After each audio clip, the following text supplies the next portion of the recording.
오늘은 우리 민족이 일본의 식민지 통치에서 자유를 얻은 것을 기념하는 그런 광복기념주일입니다. 여러분은 자유라는 단어를 생각하면 함께 떠오르는 어떤 장소가 계십니까? 저는 자유 그러면 제일 먼저 떠오르는 것이 자유의 여신상이 떠오릅니다. 뉴욕에 가시면 거기 자유의 여신상이 있죠. 어쩌면 그 이름은 정확하지 않을 수도 있어요. 본래 이름은 Statue of Liberty, 그러니까 자유의 상, 이게 더 정확한 명칭이에요. 여신이라는 말은 본래 없어요, 사실은. 네, 그 미국의 독립 100주년을 기념하면서 프랑스가 선물로 미국을 향해서 기증한 것입니다. 오른손에 평화의 상징인 횃불을 들고 있죠. 또 왼손에는 미국 독립선언서를 들고 있습니다. 그 탑 아래에는 그 주춧돌에 이렇게 쓰여 있습니다. 고단한 자들, 가난한 자들, 자유롭게 숨쉬고자 하는 모든 자들이여 내게로 오라, 이런 말이 쓰여 있습니다.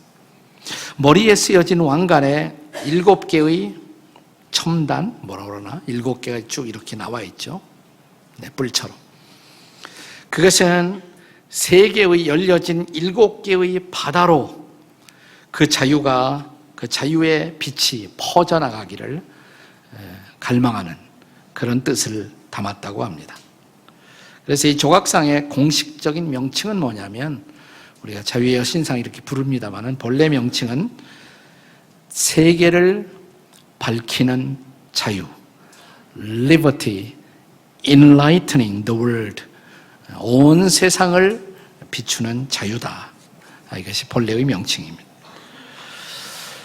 최근에 인기리에 흥행몰이를 하고 있는 영화 뭐예요? 성경은 안 봐도 그건 다 보신 것 같아요. 명랑. 보시면 우리 이순신 장군이 바다를 포기하는 것은 조선을 포기하는 것이다 라고 일갈하는 그런 대목을 우리가 기억합니다. 바다라는 것이 우리 조선으로 들어오는 현관 역할을 하기도 했습니다만, 또 거꾸로 말하면 세계를 향해서 나아갈 수 있는 곳이고, 어쩌면 바다는 무한한 자유의 상징일 수가 있습니다. 따라서 바다를 포기한다는 것은 우리가 갇힌다는 것을 뜻하기 때문에 그럴 수 없다는 그런 이순신 장군의 선언이기도 했습니다. 인류의 역사가 뭐겠습니까? 역사라는 것은 끊임없이 자유를 찾고 자유를 누리고 자유를 지키고자 하는 역사, 그것이 인류의 역사였을 것입니다. 그렇다면 오늘 69주년을 맞이하면서 우리는 진정한 자유를 누리고 그 자유를 지키고 있을까요?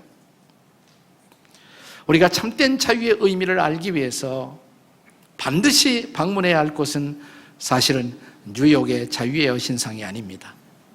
우리가 참된 자유의 의미를 알기 위해서 반드시 방문해야 할 장소가 있다면 그것은 해골이라는 곳, 오늘 본문에 보시면 해골이라는 곳, 골고다 언덕, 십자가 언덕입니다.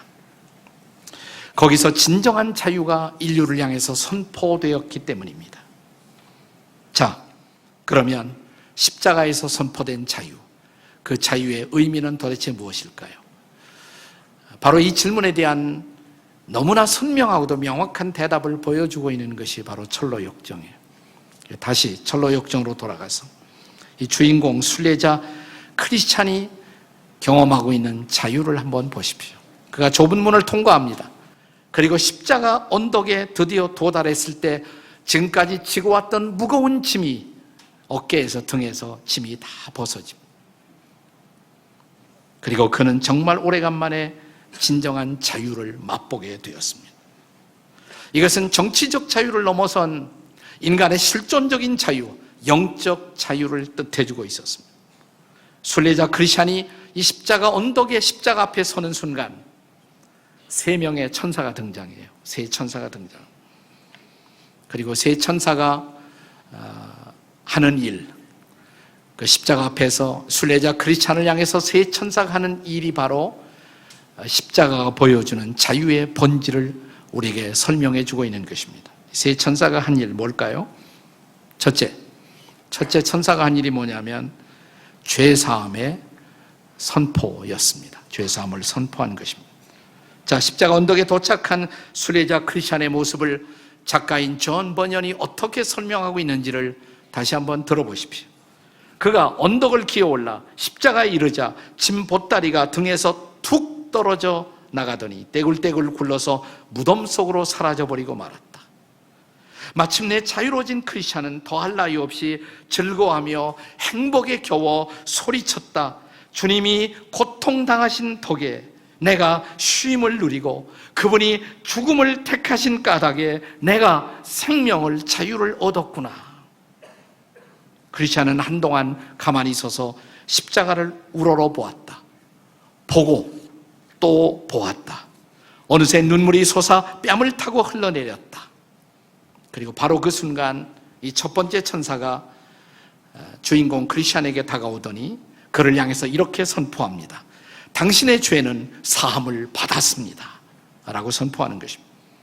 그리고 바로 이 대목에서 존 버년은 마가복음 2장 5절의 말씀을 인용하고 있습니다. 마가복음 2장 5절이 뭘까요? 예수께서 들것에 실려온 중풍병자, 지붕을 뜯고 자기 앞에 내려온 이 중풍병자를 향해서 예수님이 선언하신 말씀, 내 죄가 사함을 받았느니라. 그러자 거기에 있었던 서기관들, 바리새인들이 막 흥분하기 시작합니다. 아, 이것은 신성모독이다. 누가 감히 죄 사함을 선포할 수가 있단 말인가? 하나님 외에는 아무도 할 수가 없는데. 저는 여기 서기관이나 바리새인들의 발언이 틀린 것이 아니라고 생각해요. 그 불평은 정당한 것입니다. 그러나 그들이 모르고 있었던 진실 하나가 있어요. 그것은 그 예수님이 하나님이라는 사실을 몰랐던 것입니다. 그분이 하나님이시기 때문에 그분은 죄 사함을 선포할 수 있는 유일한 자격이 있으신 분이십니다. 오늘 본문에 보면 이 십자가에 두 강도 함께 매달리신 주님, 그 주님이 마지막 십자가에서 드린 기도, 아버지여 저들의 죄를 사하여 주시옵소서. 그가 십자가에 못 박히시면서 끝까지 감당하신 미션이 바로 죄사함의 사명을 성취하신 것입니다. 그렇습니다. 여러분, 인간이 이 땅을 살아가면서 한평생 짊어지고 있는 실존의 가장 커다란 고통이 뭔지 아세요? 우린 그걸 실감 있게 느끼지 못할 때가 있어요. 죄의 고통인 것입니다. 죄 문제야말로 인간의 실존적인 그리고 본질적인 위기라고 할 수가 있습니다. 우리는 모두 죄를 범했고 우리는 죄의 종으로 살게 되었습니다. 그 증거가 뭐냐? 우리 마음을 지배하고 있는 죄책감을 생각해 보십시오. 그런데 요한복음 8장 34절의 말씀이 바로 이 사실을 우리에게 변증하고 있습니다. 자, 요한복음 8장 34절 다 같이 읽겠습니다. 시작. 예수께서 대답하시되 진실로 진실로 너희에게 이르노니 죄를 범하는 자마다 죄의 노예라. 죄를 범하는 사람들이 죄의 종이라고, 죄의 노예라고. 그것은 정치적 자유를 잃어버린 것보다 더 심각한 위기라고. 우리는 모두 죄의 노예가 되었다는 것입니다. 그 증거가 뭐냐? 우리 마음을 지배하고 있는 죄의식, 죄책감을 생각해 보십시오.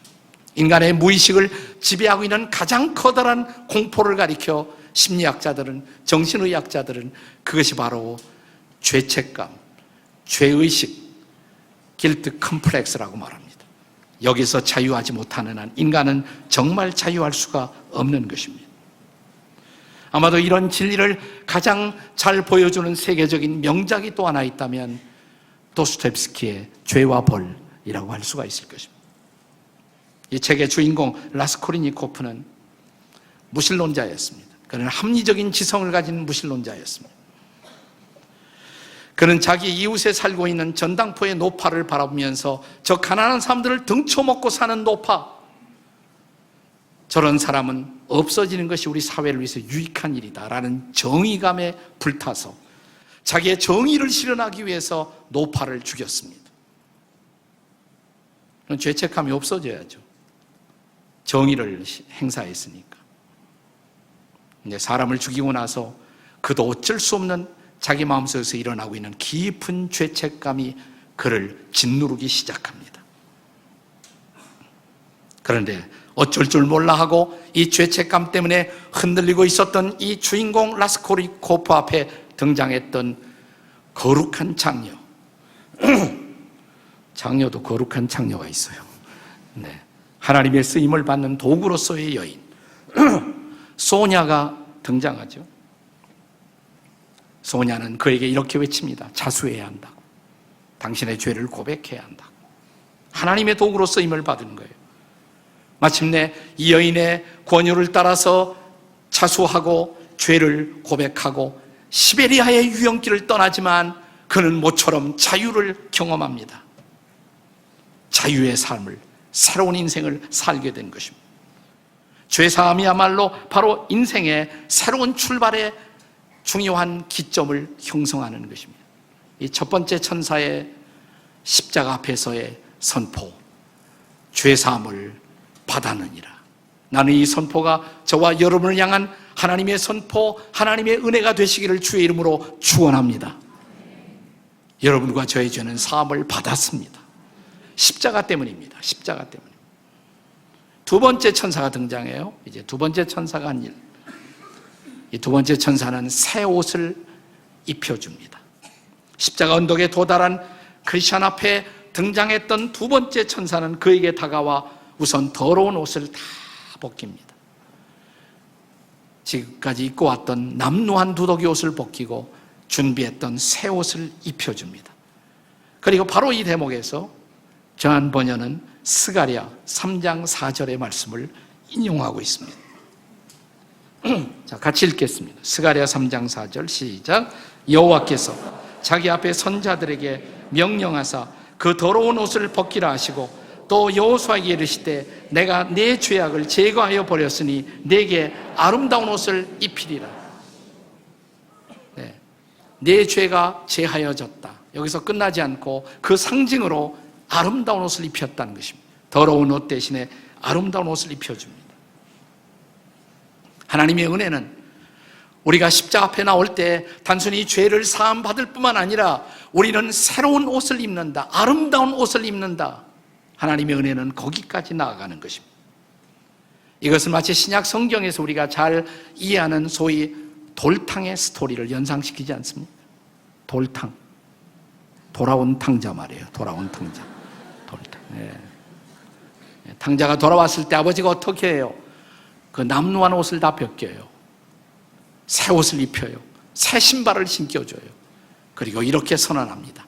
이 내 아들은 죽었다가 다시 산 아들이라고. 네. 새 옷을 입혀줬어요. 네. 이것은 에베소서 4장 20절, 22절 이하의 바울 사도의 선언과도 그대로 일치하는 대목입니다. 신앙생활이 시작될 때 우리에게 다가왔던 가장 강력한 말씀, 이제는 옛사람을 벗어야 한다고, 새 사람을 입어야 한다고. 그것이 십자가 앞에 서 있는 우리의 새로운 인생의 출발의 모습인 것입니다. 옷이라는 것은 신분을 나타내는 거죠. 신분. 네, 옷이. 군인이 군복을 입지 않고 있다면 군인 다음을 우리는 생각할 수가 없어요. 말도 안 되죠. 군인이 헬렐레 옷 입고 돌아다니는 모습을 보면 군인답지 않잖아요. 경찰은 경찰복을 입어야 경찰 다움을 느낄 수가 있습니다. 법관은 법복을 입고 있을 때에만 법관으로서의 권위를 행사할 수가 있습니다. 옷이 중요한 거예요. 네. 야한 옷을 입으면 왠지 야해지고 싶고 네. 정중한 옷을 입으면 정중해지고 싶은 충동을 느끼지 않습니까? 그래서 우리는 옷이 날개라는 말을 오랫동안 해왔습니다. 순례자, 이 크리스천은 지금까지 더러운 옷을 입고 살아왔습니다.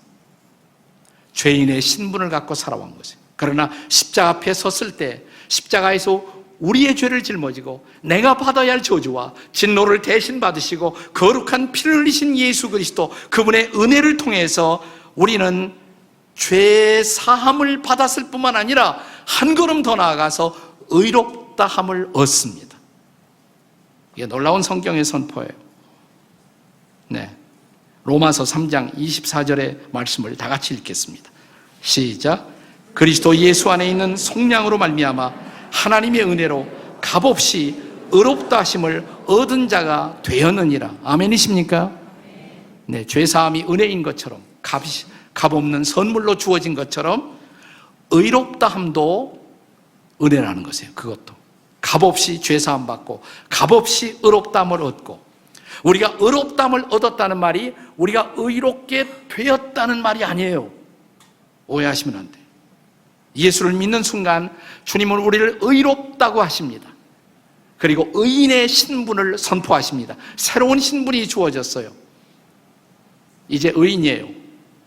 그러나 의인의 신분을 얻게 하시고, 이제부터 주님은 우리가 의인답게 살 것을 기대하시는 것입니다.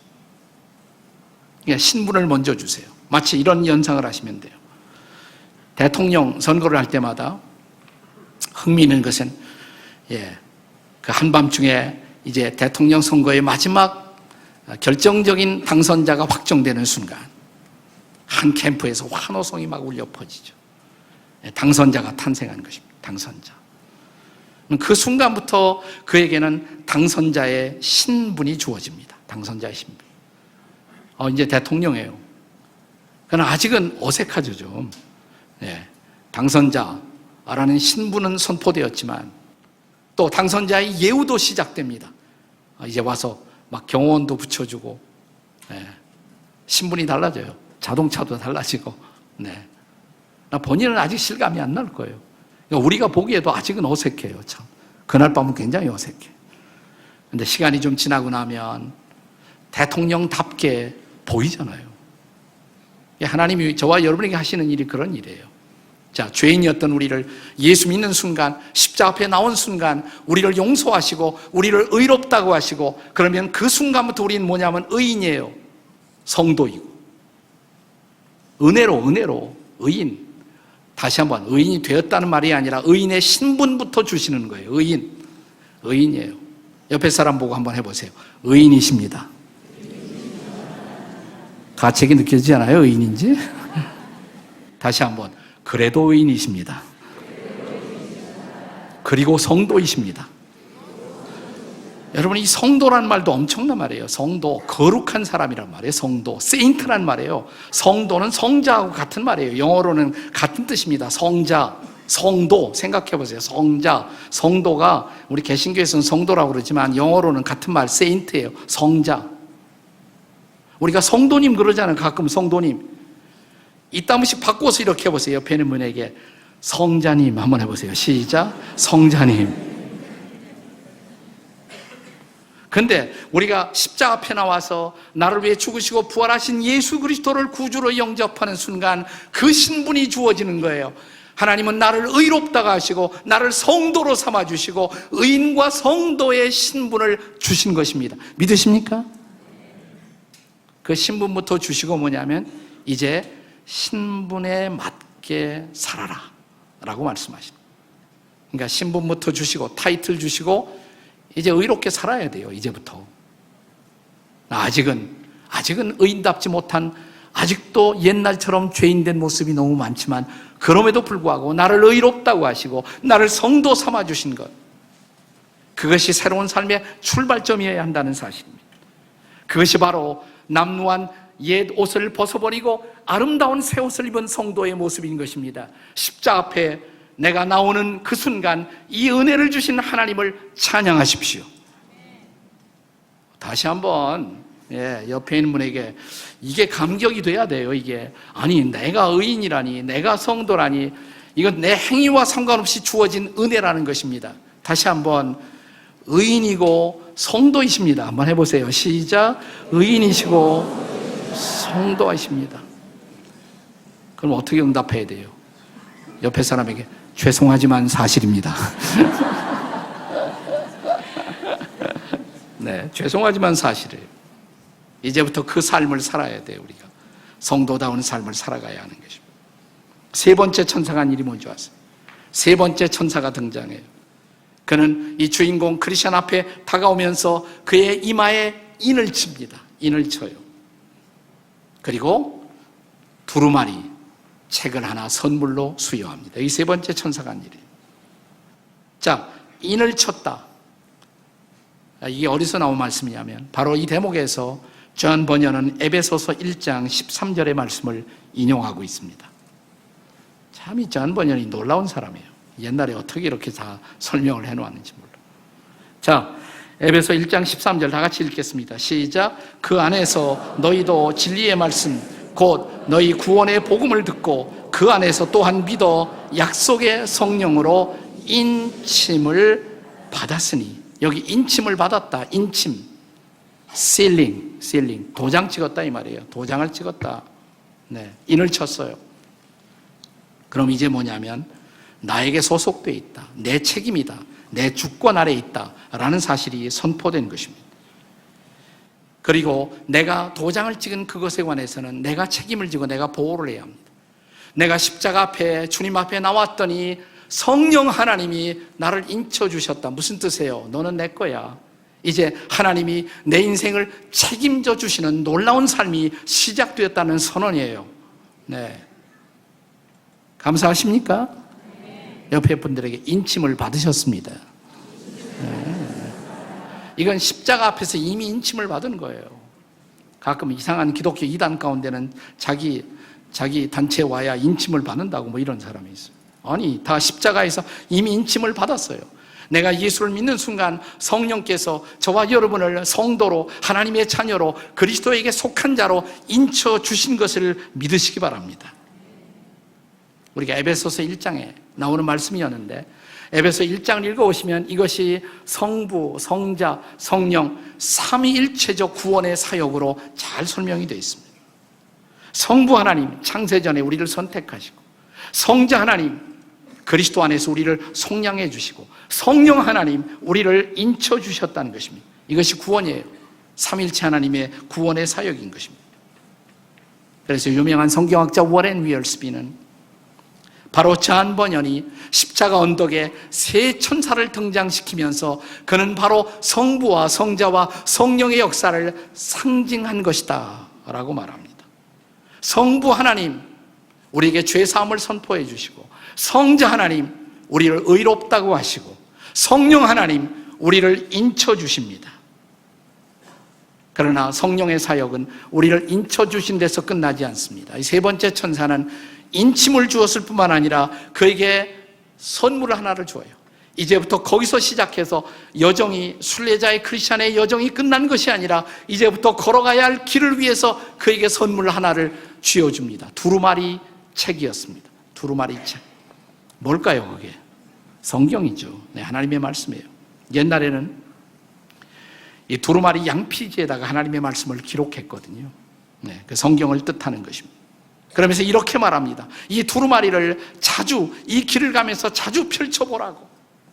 당신이 저 새로운 예루살렘의 천성에 들어갈 때까지 이것은 당신에게 필요할 것이라고 그 두루마리를 선물로 주는 것입니다. 성경이에요.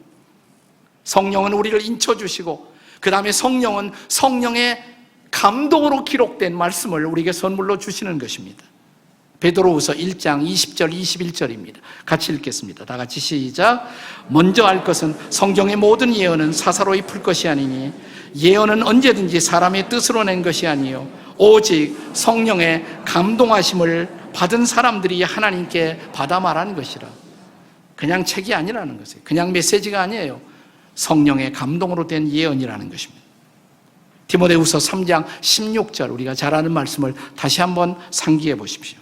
같이 읽겠습니다. 시작. 모든 성경은 하나님의 감동으로 된 것으로 교훈과 책망과 바르게 함과 의로 교육하기에 유익하니. 그러니까 이 말씀 붙들고 길을 떠나라는 것이에요. 하루도 이 말씀을 멀리하지 말라는 것이에요. 자, 이 말씀과 함께 동행하는 그 감동을 고백한 시편 기자의 고백을 기억하십니까? 시편 119편 97절 한번 읽어보세요. 시작. 내가 주의 법을 어찌 그리 사랑하는지요 내가 그것을 종일 작은 소리로 읊조리나이다. 네, 종일토록 말씀을 읊조리며 묵상하며 말씀과 함께 살아가는 인생.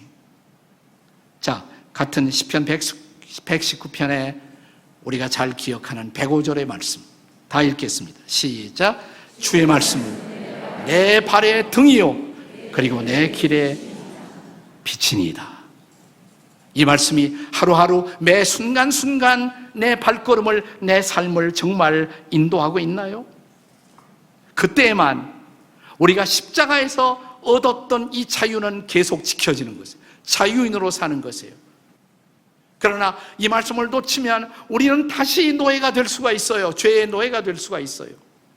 그래서 이 말씀을 붙들고 살 때에만 십자가에서 얻은 자유는 지켜질 수 있다. 이 놀라운 교훈을 바로 이 그림에서 저한 번연은 담고 있는 것입니다. 금년으로 우리 민족은 만 70년에서 한 해 모자라는 69년 해방 기념일을 맞이하고 있습니다. 우리가 일제의 식민지 통치에서 억압에서 해방되었다. 이것은 놀라운 것입니다. 더 중요한 과제가 뭘까요? 그 해방을, 그 자유를 지켜가는 것입니다.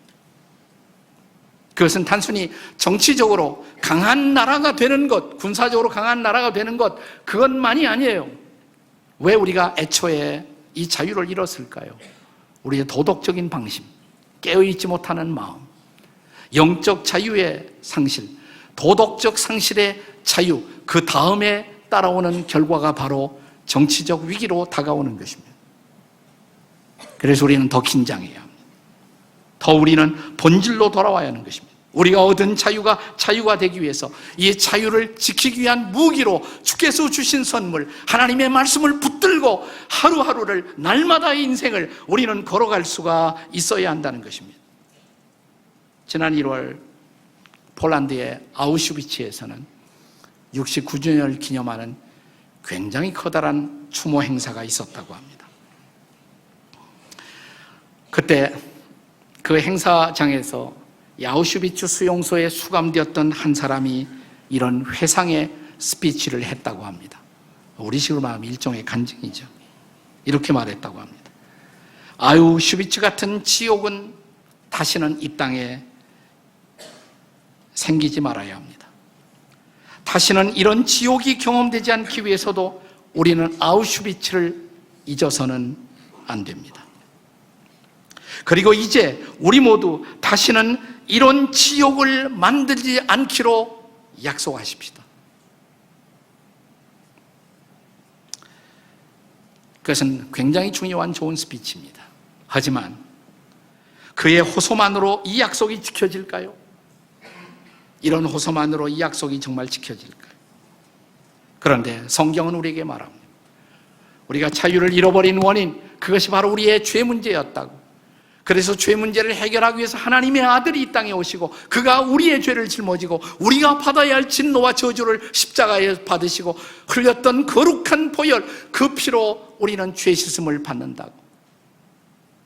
그리고 내 인생의 구주와 주님이 되어주신 주님, 그분은 우리에게 이렇게 말씀하십니다. 이제 내가 너에게 주는 선물, 이 두루마리, 이 말씀을 붙들고 나와 더불어 동행하자고. 그때 비로소 내가 얻은 자유는 날마다 너를 보호하는 진정한 자유가 될 것이라고. 사랑하는 여러분, 우리 한평생 정말 우리가 다시는 우리의 인생을 지옥으로 만들지 말고 우리의 삶이 천국을 향한 걸음이 되기 위해서 우리에게 필요한 것, 우리에게 십자가에서 얻은 죄사함과 의롭다함과 용서의 위대한 자유, 이제는 이 자유를 지키기 위해서 하나님의 말씀을 붙들고 오늘도 내일도 동행하는 하나님의 백성들이 되시기를 주의 이름으로 축복합니다. 하루하루가 자유의 감격, 자유의 은혜, 자유의 찬양으로 넘치는 저와 여러분이 되셔서 또 이 민족이 얻었던 정치적 자유도 지켜지는 이 민족, 그리고 하나님을 찬양하는 그 찬양이 이 땅에서 끊이지 않는 이 강산이 될 수 있기를 주의 이름으로 축복하십시다.